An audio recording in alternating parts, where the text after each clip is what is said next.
No. Yeah, let's just go. I'm an adult, so look at me. Mike, read the synopsis. Fuck. Episode 22, Staying Human.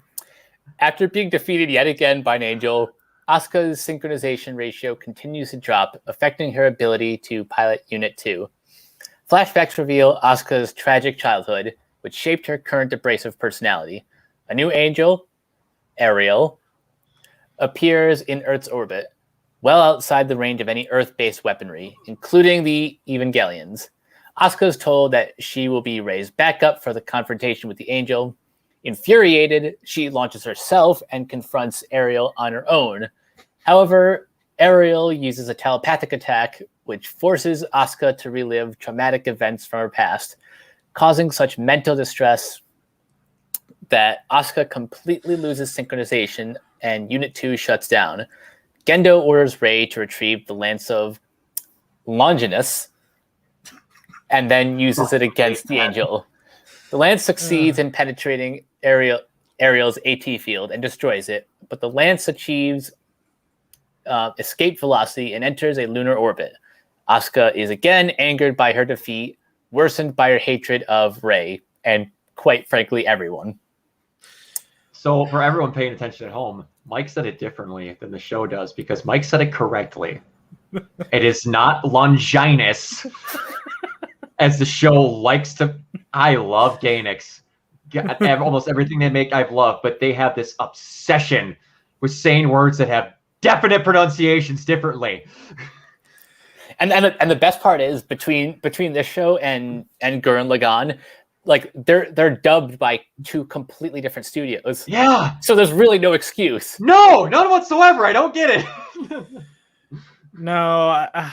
Anytime they said, how do you say it, Mike?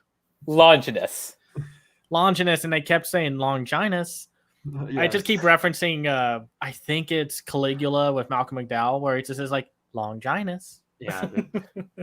I don't know if they're just trying to get another reference in there by making it sound like vagina, if that's what they're trying to do. But, whatever your pleasure. Yeah. Because we didn't get a whole lot of that in this episode. not at all. We finally find what makes Asuka. Let me say this. I still don't like her, and she's 95% of the reason I didn't like this episode. But this is also a really damn good episode, and I understand her now. Still don't like her, but I get her. No, now I feel like a punk being like, oh my gosh, Asuka, you are the worst. Stop trying to be so competitive. And then you see this episode and it's like, oh, yep. Everything checks out. Oh, yeah, my mom killed herself, and before that, she valued a doll over her own daughter. Yeah. No, it makes a lot of her actions more work better in context. And I should have known, but I kind of got the feeling, even if I was like, oh, you're the worst, that's like, but a shoe will drop. And everything will make horrific sense.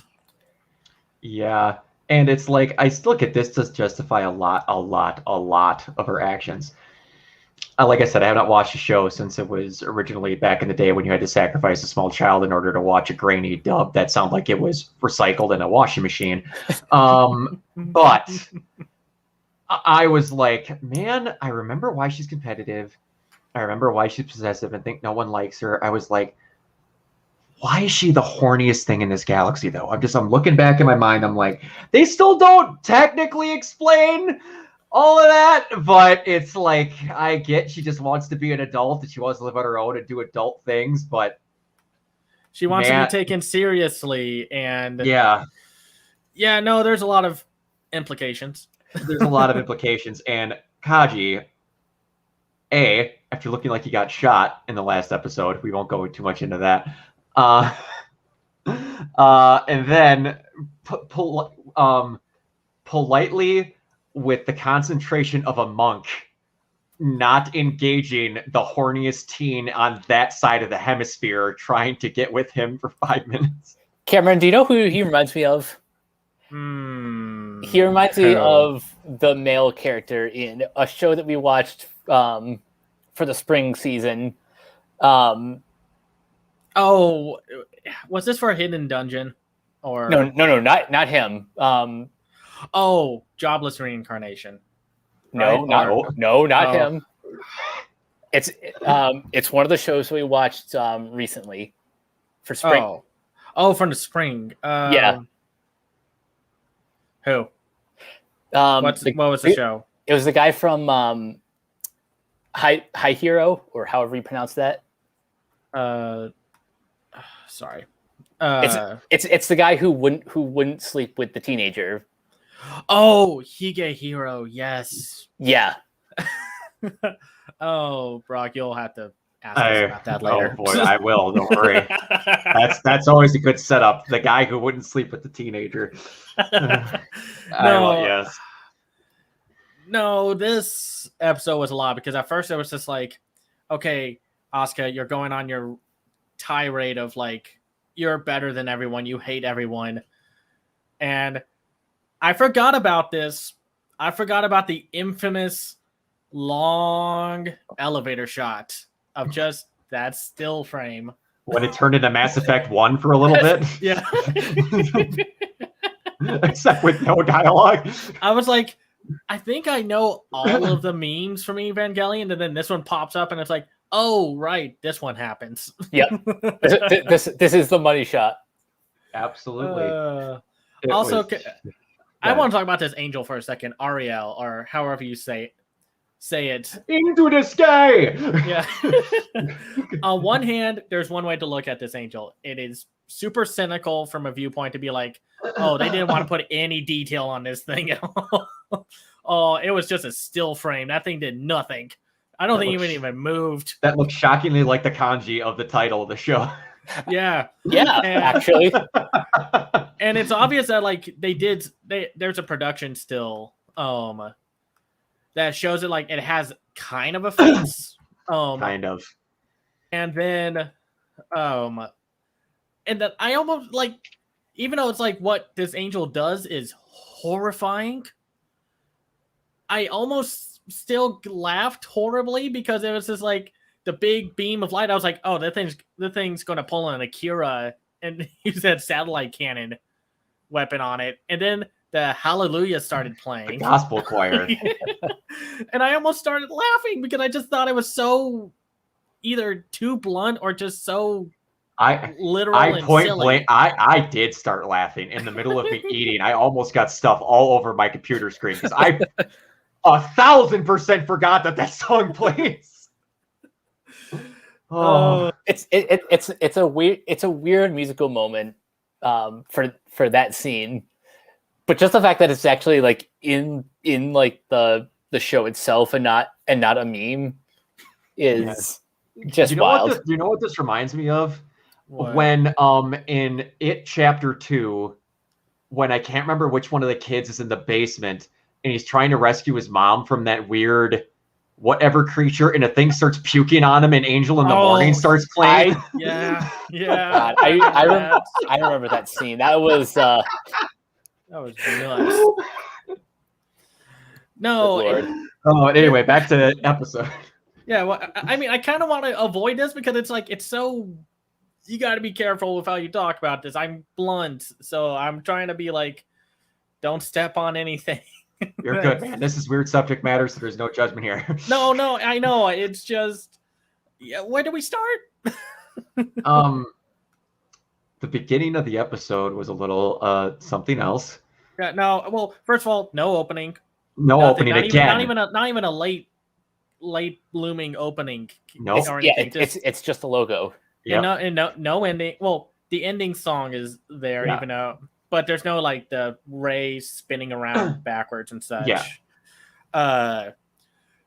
And this one I think these angels need to use a Rosetta Stone or something, because if this is how they want to communicate by just mentally tearing apart these poor kids that are forced into these conflicts. It's a bad first impression. Yeah, no. The bad first impression and also the worst strategy on the planet. We're like, all right, we've lost every battle we've had. It is coming on the third impact. Maybe now I should try to understand them. Shit. We picked the worst of the three. Oh, no. I mean, I get it with Asuka. Like, it's like... Oh, here we go. Hold on. Keep going. Yeah, I just saw that you sent that image, so I'll show that for a little bit. Yeah, Hold on here. that it's for the angel, that what it's supposed to look like if it's not just blaring with light. Yeah. And it's not going to do it. Anyways, you have to take his word for it. It's not showing up. Yeah. No, and then it's just like the psychology, and then it's like at first it's like, oh, they're rehashing a ton of animation. They're just showing that loop of like kid, Asuka greeting, then saying like, "Are you an idiot?" And then my check or whatever. My chance. Yeah, my chance. And then the shirt ripping scene, and then a ear piercing sound, and it's just like, and then all the little symbolism, like the doll hanging. Symbolism. I like to call it subtlety. Yeah, no. Or subtlety. There's not, this is as subtle as this recent anime we were watching called 86. So, and it's like, golly, just so no, there's no like normal teens in this show. No one has a perfectly healthy like.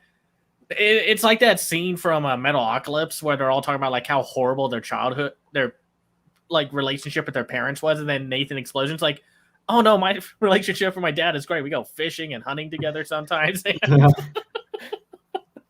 It's like, good Lord, this show. You bring that up, but what it honestly reminds me more of when they're just like, I had it worse than you, I had it worse than you. It's like when fucking Wade and Vanessa and Deadpool Wonder's like, I got raped by cousin, I got raped by cousins, they took turns. No, uncles, sorry, but oh my gosh, it's just it's 1,000 times worse if you listen to the Japanese on Netflix, because she quote unquote screams at the angel to stop raping her mind. No, I understand that is what's basically happening. Yeah. But man, it doesn't need to get said. But also, before we're too far, I have to ask you guys, just off the top of your head, and if one of you gets this, I'll be so proud of you. What is the one thing that should have been at the start of this episode? Considering the context of how this episode is animated and everything. Like, I don't know. An epilepsy warning. Oh yeah.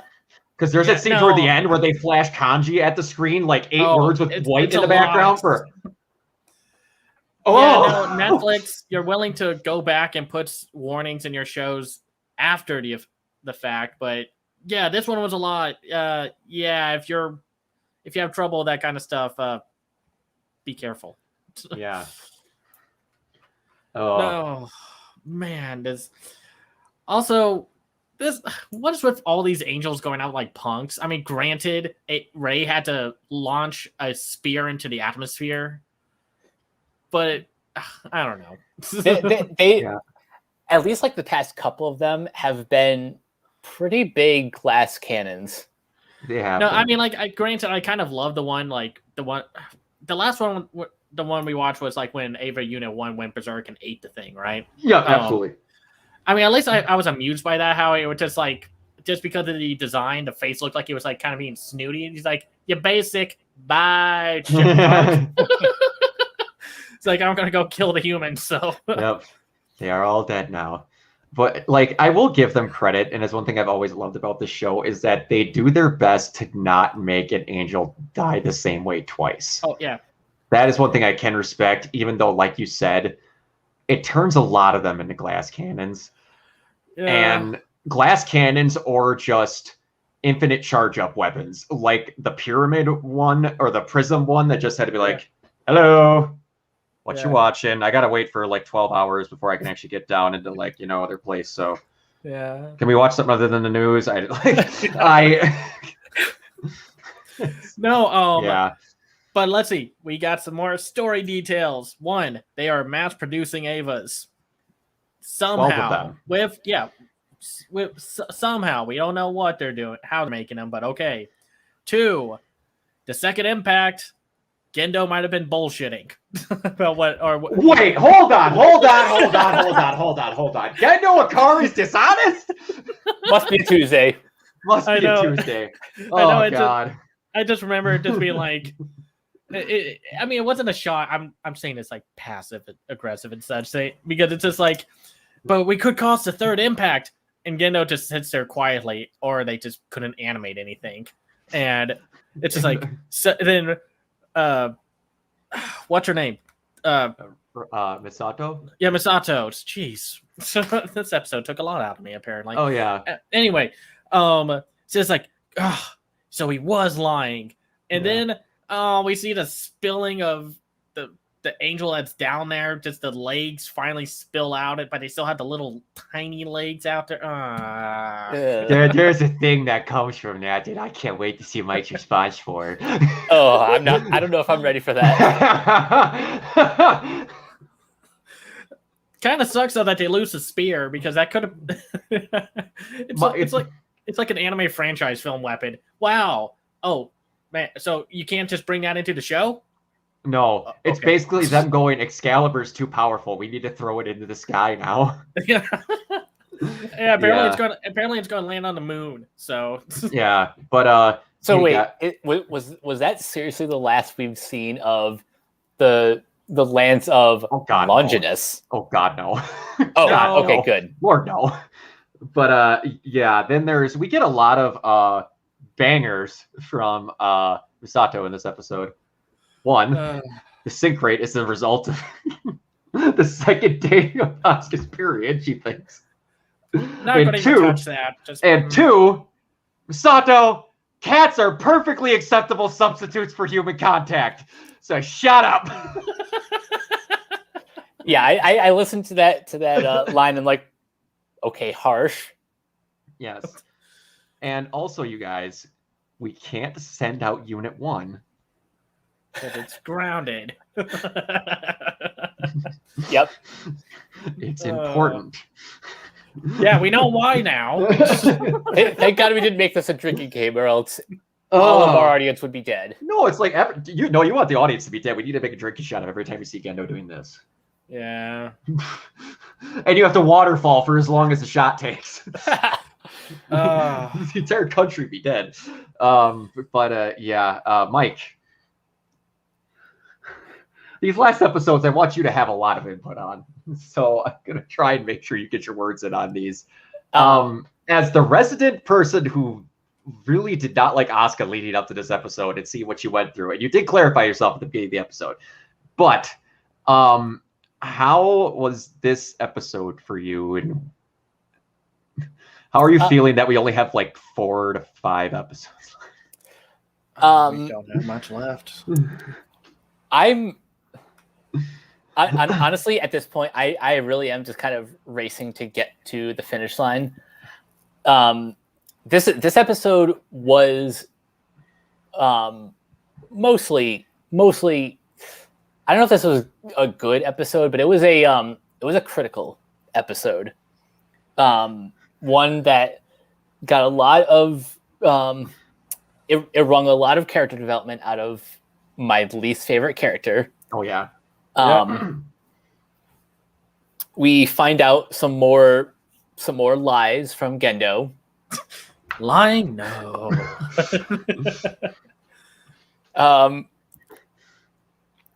And other than that, and like the mind rape stuff, this episode is taxing. Yeah, these last few have been taxing. Like, I have to ask you, Mike. You mentioned the finish line. At this point in your mind, can you even visualize what planet the finish line is on? I want to say Mars, but that doesn't seem far enough. No. We gotta keep going. Gotta pump up those numbers. Those are rookie numbers. Those are rookie numbers, man. Just gotta keep going. Oh man, we're gonna end up on that bookshelf in Murph's room at this point. Yeah. Now I'm kind of realizing why so many people talk about how like the halfway point things take a huge shift. Because at first I was like, oh, so they just ran out of money. The story was just sloppily told. And yeah, I mean, yes to everything, but still, it's like they just dump the trauma on you. It's just like those, you know, those pictures of those gigantic dump truck things that you see for like, it's like, hey, you got one order of childhood drama here, boom, like. What I'm just picturing is that dumb meme from years ago that doesn't get enough love anymore. It's that guy slapping the top of the car. It's Evangelion. He's like, "You can fit so much childhood drama on this bad boy." Oh, I mean, I feel bad laughing at this, but it's like we have to laugh, because if we don't, we're gonna cry. Absolutely. Oh, it's like a defense mechanism. It is at this point. It's kind of sad that we have to do that, but like, no, I kind of wish they weren't dumping all this into like meaty portions for these last few episodes, because I know we still haven't seen one character yet, and now I'm just wondering if, like, does he not appear in this? I don't know. So it's like, it's an oddly important character that gets thrown in really late. I know, it's kind of reminded me of like True Detective season 2, where it's like you finally find out the whole, like, how everything that goes on in like the last 30 minutes, and it's like, oh, by the way, this happens. yeah.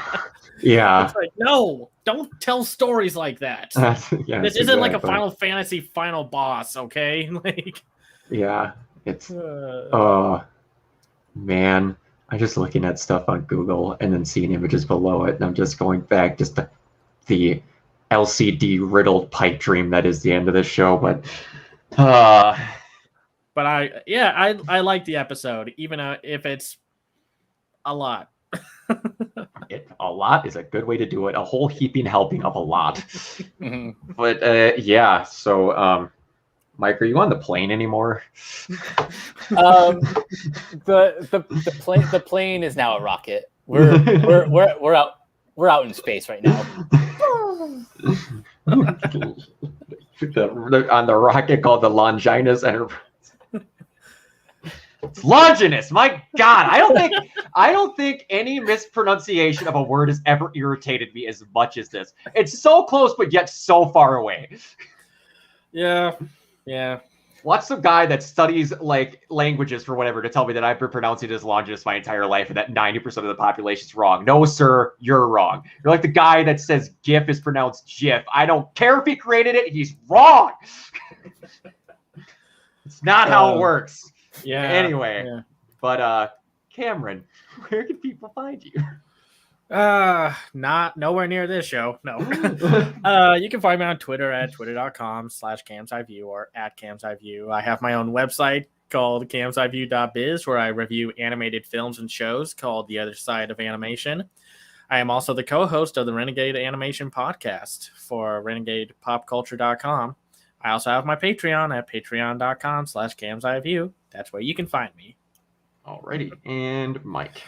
So you guys can find me on Twitter at CaptainK42. You can check out my quick thoughts on letterboxd.com/CoachK42. Find me in all the various Facebook groups just at my name. You'll occasionally see me on the PJ Campbell Network on Suddenly Soundtracks. And you can check out Renegade Pop Culture on Facebook and Twitter at Ren Pop Culture. You can listen to all of our podcasts on Anchor, Spotify, Apple Podcasts, wherever you listen. You can also find us on Podchaser, and everything can be found at renegadepopculture.com. Need escape? So do we. We've started with some of the shows actually doing live videos of them on the Facebook group every now and then. If you've noticed, it's because I'm there. So if I'm on it, you'll see it live. That might change in the future. We don't know, but you'll get them live sometimes. And you can find me at Organoid Zero on pretty much everything. I got to stop looking at these Google pictures. My goodness.